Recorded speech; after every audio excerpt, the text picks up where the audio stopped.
What's going on, people? Ben here from Bateman Talks Tottenham, back with another video of my dad Paul. Hello. Where today we'll be talking about the Dominic Solanke progression in the transfer saga. Emerson is now confirmed going to AC Milan from Fabrizio Romano. Got the here we go this morning. And Spurs, obviously, we're taking on Bayern Munich tomorrow at the Tottenham Hotspur Stadium in our last pre-season friendly before we face Leicester at the King Power Stadium. Not this Monday, but the following Monday. Yep. So, we'll start with the news that broke very early this morning, that Emerson, it's officially, but Fabrizio Romano is always right, that it is here we go, and it is going to be Emerson going to AC Milan, what sounds like 15 million euros with add-ons. It might be bonuses, probably things like European qualification and appearances, clean sheets, whatever the bonuses are. But talk to me a bit about Emerson Royale. He's been an up and down player in his career at Spurs, isn't he? Quite a mixture. More downs than up, but has some good moments. Yeah, he has some good moments, and sometimes defending-wise, he was extremely good. Yeah. And some of the intricate movement down the wing did pretty well at, but other times he was a bit of a disaster. Yeah. Well, don't get me wrong. I don't think you can ever.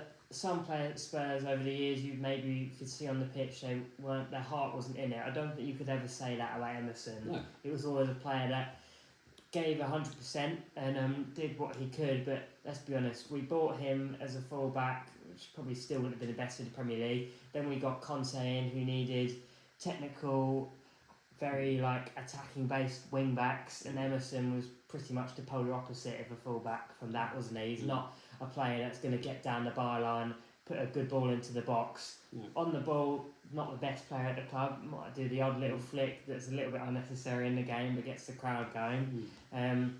But yeah, he wasn't the best player on the ball at all, was he? No, but sometimes was in the right position to score a goal. Yeah. Famous moments would be that West Ham goal he scored, and Ben Davies got the assist, fullback, wing back to wing back, in a 2-0 win, or the header against Man City in the 4-2 defeat. There's definitely some of my highlights of Emerson's time at Spurs. But yeah, look. A popular guy, I believe it. Yeah, he was always a popular figure in the dressing room and definitely helped. I think Richarlison was always great friends with him, and Lucas when he was at the club. So yeah, he's not been a huge success, but he's had some good moments. I think also, other than those goals, I think my most memorable occasion with him is probably that game where Harry Kane broke the record, Jimmy Greaves' record against City, and he pocketed Grealish in that game. He was brilliant that day. But yeah, wish him well. And AC Milan, hopefully it's a good move for him and he can get some minutes. Might see him against us at home. Well, you never know if we can get back in. Who knows? But Emerson's officially gone. In terms of right backs, then, with Spence's form in pre-season, do we need to sign a right back? Not in my opinion, but we may well do. Yeah, I don't think we need to, if I'm honest. Spence has been brilliant in pre-season. It's a case of, does Spence want to fight for Porro's spot? But maybe he does. Maybe he feels he's got the confidence that he can fight for it. Like I said, he did play very well in pre-season. Don't get me wrong, Porro did well as well. Scored an absolute cracker against Bayern in the other game. But I think Spence has shown, and the coaches, you hear rumours coming out of the club that the coaches have been impressed with Spence, and it sounds like he might be given another shot. I hope so. Yeah, because we've been there a long time and done next to nothing, but now he's got an opportunity. He's a little bit different to Porro, isn't he, as well? And he's probably a little bit more of someone that would knock it past someone and charge past him with pace. He offers us something a little bit different to Porro, and can also do, I think, maybe he doesn't have quite the crossing ability or some of the passing ability in some different areas of the pitch that Porro has, but he's still, he did well for Nottingham Forest. He did brilliantly getting down the byline, whipping balls in. So I'm sure he can be a great asset to us this season. And with, like I said in my video yesterday, playing in the Europa League, we're going to need a squad. That's right. Yeah. So he did some quite good defending at times as well. Yeah, he did. Yeah, 100%. Well, moving on. Sounds like this morning that the Dominic Solanke deal was really moving forward and sounding like it's going to be wrapped up in the next couple of days, and that he might be in the squad to face Leicester. What do you think to this? Obviously, Richarlison is now definitely staying. Yeah, well, that's interesting because they'll be fighting for that spot. Good competition. Good competition. I think they're both actually quite well last season, stats wise. I think he got about 18, 19 goals, Solanke, for Bournemouth, which is pretty impressive. Yeah, if he gets the right feeding, and stays in the right positions, he should do well for us. Well, it sounds like that he was a player that Spurs have been looking at for quite a long time, and Ange just felt he's going to really suit the system. Yeah.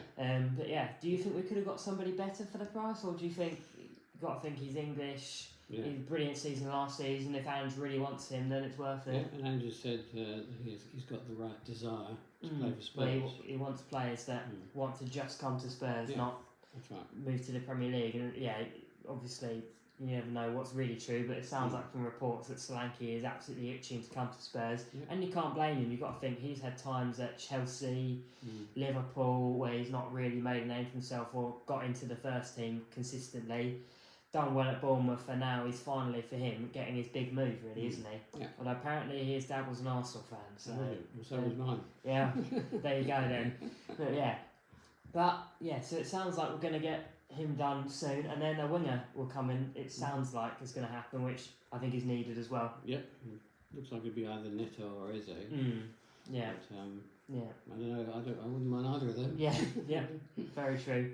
And then finally, the Bayern Munich games tomorrow. I think Harry Kane returning to Spurs. Not sure if he's going to play that much, considering he was in the Euros final with England. Eric Dyer will be back. They're going to get given some award by Ledley King. Be nice to see them back, won't it? And I'm sure they'll get a great reception. Yeah, they will, and he'll wave to us all, no doubt. I reckon they'll bring him on the 70th minute, something like that. Do you reckon there'll be a chant of Harry Kane is one of our own? Yeah. I reckon there probably will be. Yeah. This is not to another Premier League club, is the main thing. Yeah. So it's not so personal. Yeah, no, very true.